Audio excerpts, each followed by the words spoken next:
2부입니다. 이 네, 2부고요. 아, 잠시 쉬는 동안에 집을 또 한번 둘러봤습니다. 마침 사모님하고 장모님이 오셔가지고 일거리를 좀 봤어요. 나무 두부로 심으라고. 회장님이 약한 모습 보이는 거 처음 봤어요. 그래 약해. 그러니까 페북이나 언론에서만 보시면 전승식 회장님이 와 너무 쪼핏한 사람이다 이렇게 생각하기 쉬운데 정말 약한 사람입니다. 서열 막 거짓말 말해. 잠시 얘기를 나눴습니다. 우리 1부에서는 주로 실전교육교사 모임에 대한 얘기를 나눴고요. 이제 초등교사로서 올해 그러면은 근무하신 지가 이제 20년 21년째 21년째. 만 20년 근무했고요. 거의 베테랑급이시고요. 아직도 근데 모르는 거 투성이네. 가정하고 그 학교가 같이 가야 아이가 변화할 수 있는 확률이 좀 높아진다고 생각하거든요. 당연히. 당연하죠. 그래서 선생님들은 주로 아이 문제가 있으면 가정교육이 문제다라고 얘기를 하고 집에서는 학교가 문제다 이런 얘기를 좀 많이 들어왔습니다. 이 간격을 좁히려면 소통이 돼야 된다.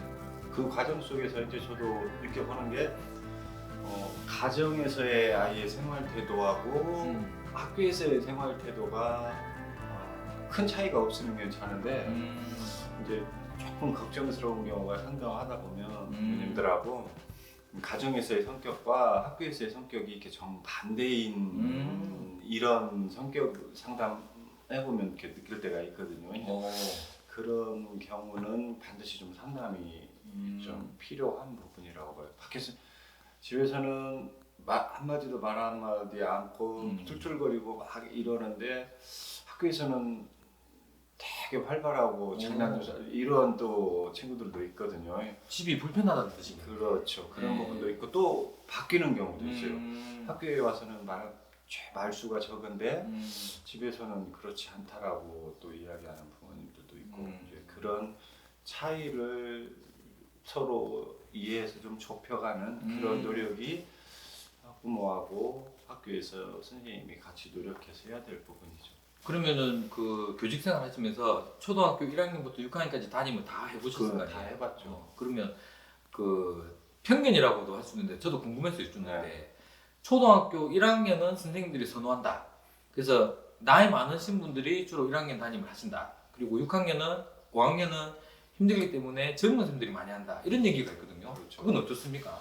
예전에는 그것도 좀 바뀌어가는 것 같아요. 예전에는 불과 한 10년 전 뭐 이런 정도까지는 1학년은 이제 막 학교 생활을 뭐 새롭게 적응하는데 좀 어려움이 아무래도 좀 있죠. 그렇죠. 새로 학교 생활을 전부 다 익혀야 되고 처음부터 그러니까 조금 편한 학년이 2학년, 3학년 이렇게 좀 선호를 했었죠. 그리고 저학년이 수업 시수도 좀 적고 하니까 그리고 이제 신규 교사랄지 젊은 교사들이 주로 이제 5학년, 6학년 이렇게 하는 상황이었었는데 지금은 그런 거 전혀 없고 과즘 학년 선호도랑 뭐 저학년도 이제 수업 시수가 많이 늘었기 때문에 수업에 대한 부담은 그리고 1학년의 1시간 수업과 6학년의 1시간 수업은 이게 좀 같은 40분이라고 하지만 차원이 다른 거예요.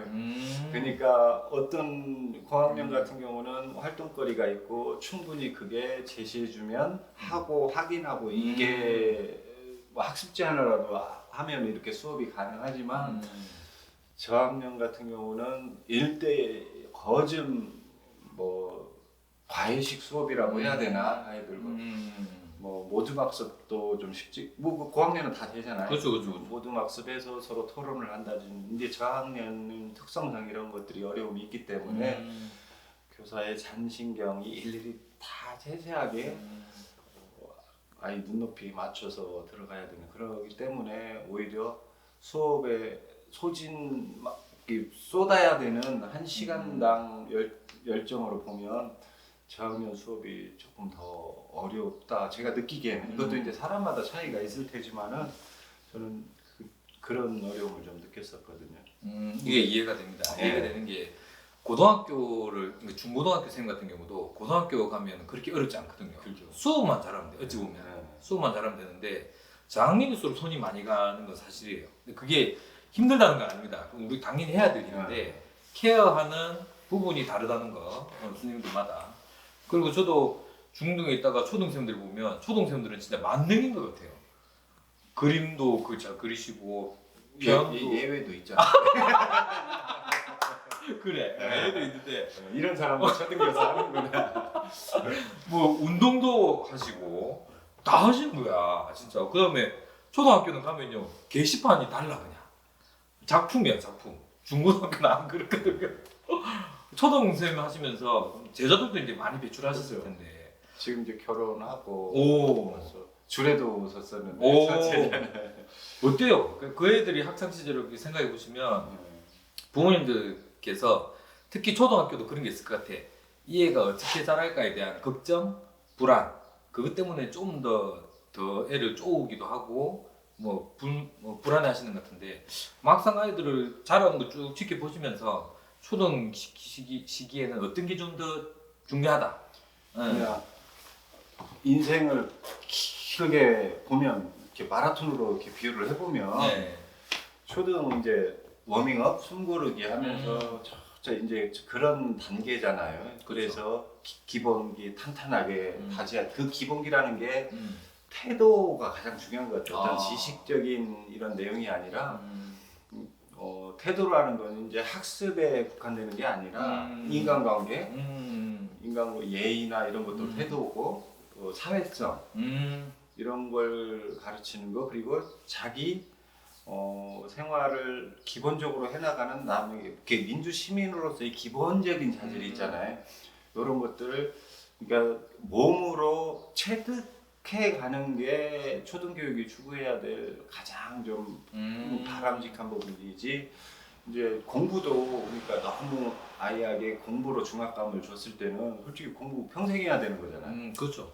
지금은 이제 뭐 그냥 뭐 대학 보냈다라고 해서 끝이 아니라 대학을 가서도 그 이후에 쭉 평생을 두고 해야 될 공부인데 내가 공부를 싫어하게 된다면 그 평생 해야 될 공부를 그 때로는 스트레스 중압감으로 싫어하게 그 초등 일찌감치 초등이나 중고등학교 이 과정에 공부에 염증을 느끼게 한다라는 거는 인생으로 비유해 보면 마라톤에 우리 있잖아 학교에 이렇게 체력도 막 측정하다 보면 한 10바퀴 뛰어야 되는데 그렇죠. 한 바퀴 그렇죠. 전력 질주하는 애들 있잖아요. 그리고 이제 나머지 완주 못하기도 하고 그러는 것처럼 기본적으로 숨고르기 하면서 몇 바퀴는 어떻게 뛰어야 되고 아직 이제 그런 안목이 길러지지 않은 아이들이긴 하지만은 그래도 그렇게 갖춰 가야 되지 않나 싶어요.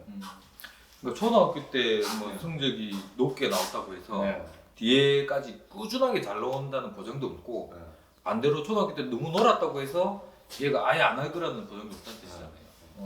그럼 만약에 지금도 실천교육교사 모임의 회장직으로서 다양한 일을 하고 계신데 진짜 초등교육에 대해서 결정을 할 수 있는 정책을 실행할 수 있는 자리에 만약에 계신다면 어떤 걸 하고 싶으신지 그 순위를 좀 묻고 싶습니다. 한국 초등학교 현실일 수도 있어요. 무엇보다도 제가 두 가지 말씀드리는데 우선 학급당 이거는 근데 자연적으로 감소할 수밖에 없어요. 그렇죠. 근데 좀 더 앞당겨줬으면 좋겠다라는 이제 학생 수가 자연 감소하기 때문에 그렇게 갈 거라고 보는데 여기서 우려스러운 게 뭐가 있냐면 학생 수가 감소하기 때문에 교사 수도 줄여야 돼. 이런 정책이 나오면 절대 안 된다라는 거죠. 지금 학생 수가 이렇게 줄어간다 하더라도 지금 코로나 전국에 가장 문제가 되는 게 교실에 지금 등교를 앞두고 있는데 거리두기 하라고 하잖아요. 그렇죠. 근데 지금 이게 안 나오잖아요. 25명을 뭐 이렇게 해가지고 교실 안에 20평 이상의 이게 지금 나오지 않고 있는 상황이잖아요. 그런 상황에서 절대 이걸 교사 수를 줄여서 해결할 문제는 아니고 일단 학급당 학생 수는 교육의 질과 가장 이건 절대 눈에 보이진 않아요. 근데 수치화하기는 어려워요. 근데 눈에 보이지 않지만 가장 교육의 효과를 극대화할 수 있는 방안이 이거거든요. 그래서 이런 정책을 좀 폈으면 좋겠다라는 것이고 이걸 한꺼번에 다 추진하기가 어렵다라면 초등 저학년부터 그동안 우리는 교육 정책에 대한 관심이 늘 고등, 그렇죠.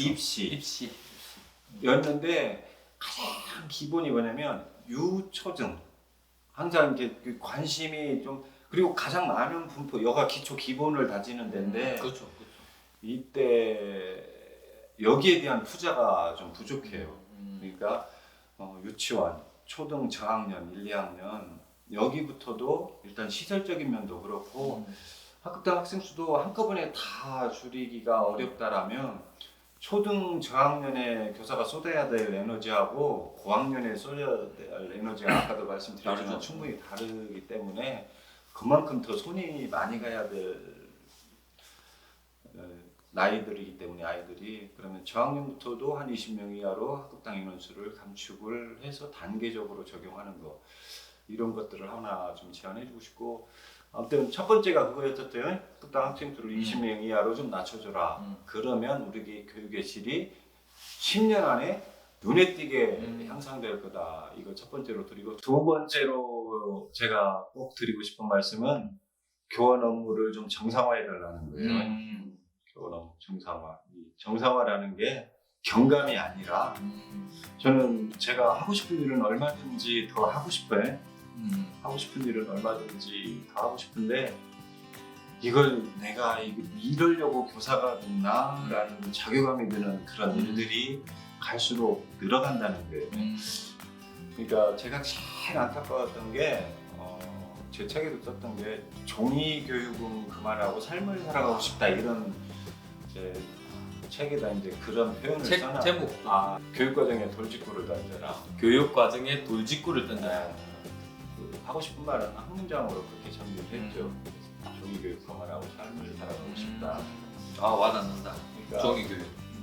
뭐 나쁜 말은 아니지만 전 종이 교육이 종이로 저도 기록 좋아하고 삶의 기록 글 쓰는 거 좋아하는데 제가 포장했던 교육도 반성이 적지 않았던 것 같아요. 그거는 좀 더 미사역구 써가지고 우리 그 컴퓨터 앞에서 막 보고서 계획서 다 너 눈에 잘 띄게 포장하고 해야 됐던 이런 교육들 그리고 교직 전반전을 돌아보면 거기에 쏟아야 됐던 제 열정이 상당히 많았던 것 같아요.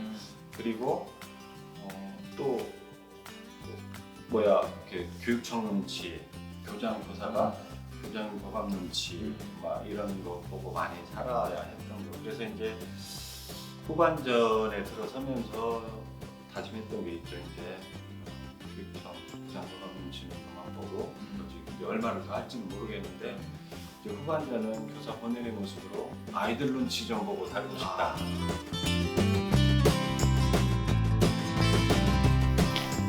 예. 마지막으로 방송해보신 후기 부탁드립니다. 서가면 예. 카메라 앞에 이렇게 서려니까 되게 좀 떨리고 긴장되고 그러네요. 그래도 뭐 잘했죠 이 정도면? 그래요. 뭐 김용만 쌤 몇 가지 찾아와서 멀리까지 이렇게 해줘서 고맙고 그리고 혹시 이 방송을 보신다라면 저는 그런 생각이 들어요. 제가 언제까지 교사를 할지 모르겠지만은 교사를 그만둘 때는 교사하기 잘했다. 퇴직하는 순간에 교사를 떠날 때는 좀 이런 후회보다는 그래도 내가 이만하면은 잘했다 이런 좀 마음을 갖고 제 2의 인생을 설계하고 싶거든요. 그러려면은 남은 후반전 조금 더 열심히 살아야 할 것 같아요. 자, 저도 열심히 힘내서 화이팅 할 테니까 선생님도 화이팅! 화이팅! 예, 고맙습니다.